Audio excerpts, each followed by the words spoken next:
Hello and welcome to the 5 most important takeaways from the Beach and Beers reading. These are pictures of dogs reading, not because the books are about dogs, but because dogs are cute.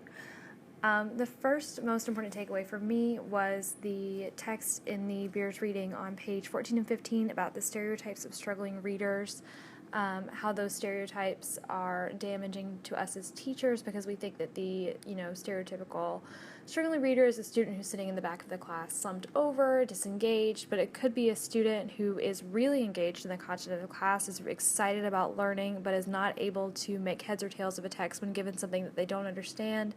Maybe a student who hears multiple languages at home, or even a student who's just very quiet. These might be struggling readers that we don't often identify in our classes. Another takeaway that has to do with this for me was the difference between an independent and a dependent reader and how our struggling readers will fit into these different categories and what those categories mean for us as instructors. Independent readers can figure out what's confusing them. They can set goals for getting through the reading. They use a lot of strategies for getting through that text, and they know how to make the invisible process of comprehension visible. They know how to talk to us about what they're understanding. Those dependent readers in our classes may not have the same skills. They might have to stop, appeal to us for help. They may just keep reading and not understand what they're reading at all. And they keep that comprehension process invisible. They don't want to open up to us about what they're reading. They may use words like, I don't understand it, or it doesn't make sense over and over again, and not have the language to talk to us about what is difficult for them. That might be lacking the cognitive abilities to read independently. That might be the issue with those dependent readers.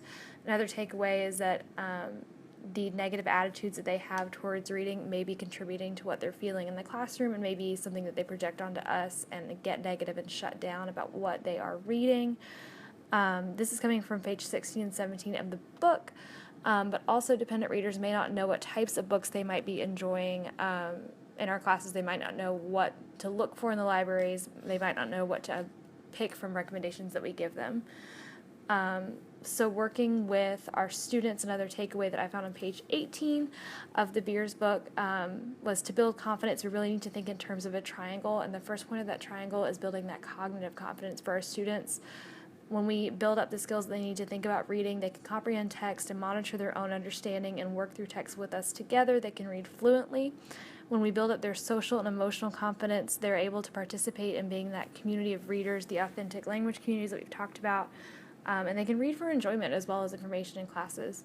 Text confidence allows students to develop the stamina to continue reading difficult text and to find authors and genres that are genuinely interesting to them.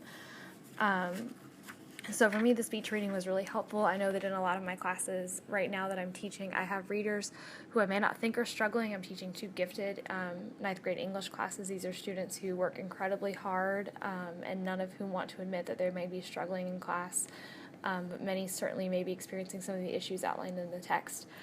In the beach text, some of the takeaways that I found most useful were the ideas about...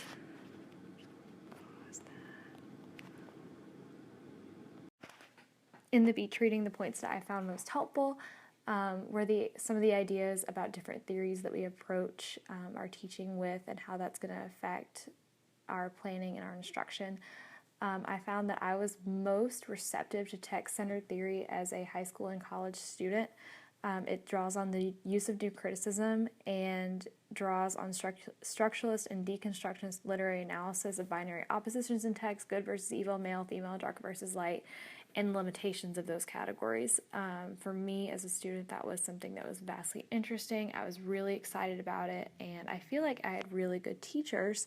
A point in this book that I had not considered before is that a disadvantage of this theory is that it fails to consider individual differences in students' responses as shaped by the differences in their knowledge and beliefs.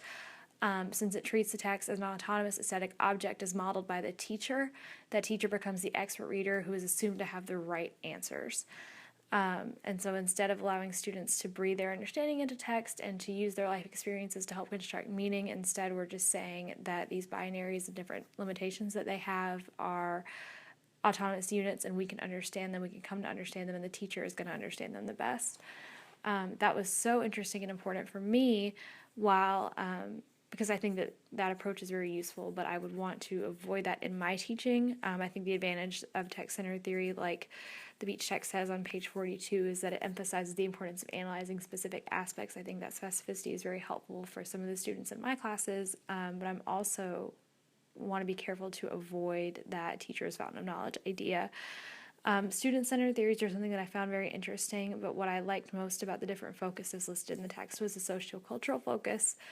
Literature that is capable of being seen from different critical perspectives in a social context, and as teachers we are able to create a classroom community that fosters and respects diverse expressions of different critical perspectives, and that's coming from page 43 of the Beach reading. Something that has meant a lot to me in deciding to become a teacher and pursue this career is Curtis Acosta's film Precious Knowledge, the documentary about his implementation of Mexican American studies in his high school in the West, and I think that this social cultural focus is something that he's definitely taught us when he's come to speak, and something I've learned from him, that it's a really effective teaching strategy to create a community where diverse perspectives are highlighted and celebrated. Another takeaway from this text is an idea from the social cultural theories that teachers can help students recognize tension within text worlds as well as between students in a way that challenges their status quo beliefs.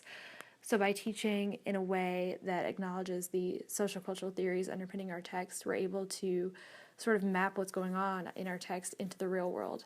And these beliefs and theories and goals are wonderful. And I was interested that the chapter tied them back into planning. On page 44, the Beach text says that having a clearly defined set of beliefs will make it easier to formulate justification to defend our use of certain methods in our classrooms. Pre-service teachers like us who have a strong, well-defined set of beliefs were less likely to conform to the traditional teaching practices operating in the schools than teachers who do not have a well-defined set of beliefs and attitudes. This was really surprising to me. As a pre-service teacher, I'm someone who would like to have a lot of well-founded beliefs about exactly how my classroom should be run, and I feel that I do, but sometimes it's hard for me to stop and consider these different theories and goals and how they may not overlap exactly with my mentor teachers' ideas about how a classroom should be run and how different theories of learning should take place.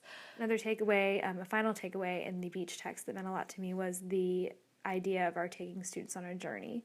When we are planning and modeling our units, we need to ask our students, we need to ask ourselves rather, where am I going as a teacher? Who am I going there with? How will I get there? How will I show them where to go? And how will I know that I have arrived? These questions and the case studies involved were so helpful for me, understanding how to take standards and sort of bring them to life and understand our students' expectations in the context of a story. We can immerse and facilitate our students and orient and socialize them in the context of a text by using these questions, as well as understand how modeling and scaffolding fit into the process of learning as helping them, our students, get to the objective that they need to be